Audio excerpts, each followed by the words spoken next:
In this video, I'm going to show you how to make a smoked pork tenderloin. So here we have our pork tenderloin. This one weighs around 500 grams. And the first thing we want to do is just get this trimmed up.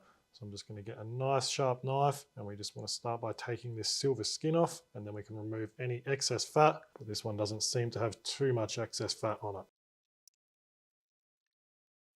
And I'm just going to square up that thin end because that will just burn and overcook. Now that is all trimmed up. Now, because pork tenderloin is quite a lean cut, we're going to be injecting it to help keep it nice and juicy. So in a small pot, I'm going to add half a cup of chicken stock. Now, if you don't have that, either vegetable or beef stock would be fine. And then we'll add 2 tablespoons of butter and then a good tablespoon of my garlic goals rub. Now, if you don't have my garlic goals rub, you can just substitute that with 1 tablespoon of garlic powder. And then we just want to turn our heat on.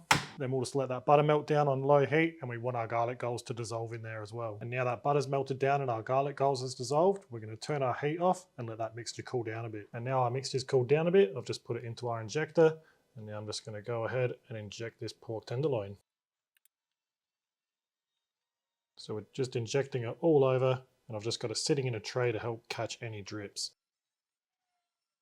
And now we're going to go ahead and season our pork tenderloin, so we're just going to let that sort of drip dry on that tray.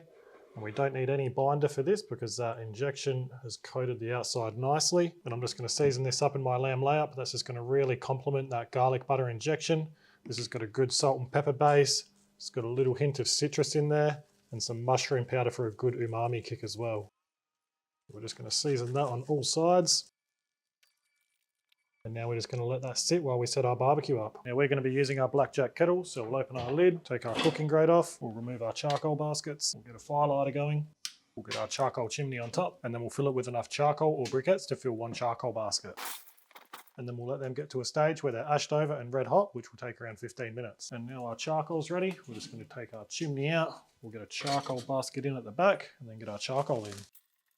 Now we'll close our lid, then we'll open our vents up and let our barbecue preheat for a few minutes. And after a few minutes, we'll open our lid. I'm going to get a nice little chunk of cherry straight on the charcoal. Then we'll get our cooking grate back on. Then we'll get our beautiful little pork tenderloin over the opposite side to the fire. Then we'll shut our lid and let that start cooking away. So now our pork tenderloin's in the barbecue. I reckon we're looking at around a 40-minute cook. And our cooking temperature for this one is going to be at around 350 Fahrenheit or 180-ish Celsius. And really, all we need to do is take this pork tenderloin until it reaches an internal temperature of around 145 Fahrenheit or 63 degrees Celsius. So we'll let this pork tenderloin cook away, and we'll come back once we're a bit further into this cook. It's been just over half an hour.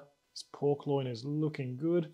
I'm not quite happy with the color on it, but let's have a check of our internal. Right in that thicker spot, we're at about 140 Fahrenheit. So what I reckon we do, I want to get a bit of colour on there, so we're just going to get that out. I'm just going to let it rest on some foil for around 10 minutes. And during the first 2 minutes or so of that rest, that pork tenderloin's internal temperature is going to continue to climb. It'll get right around that 145 Fahrenheit or 63 degrees Celsius, and then that internal temperature will start to decline. But after around 10 minutes, what we're going to do is finish this off with a sear to get some really nice colour on the outside. Now our pork's had a nice rest. I'm just going to get some oil in a pan on high heat. And then we'll finish our pork tenderloin off with a nice sear on all sides. All right, once it's had a nice sear on all sides, it doesn't need another rest because it's already had one. So we can get this onto a chopping board and we can slice this straight up.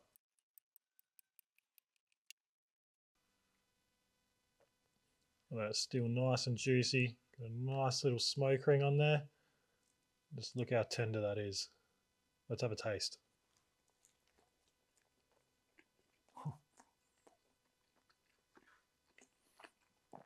So tender.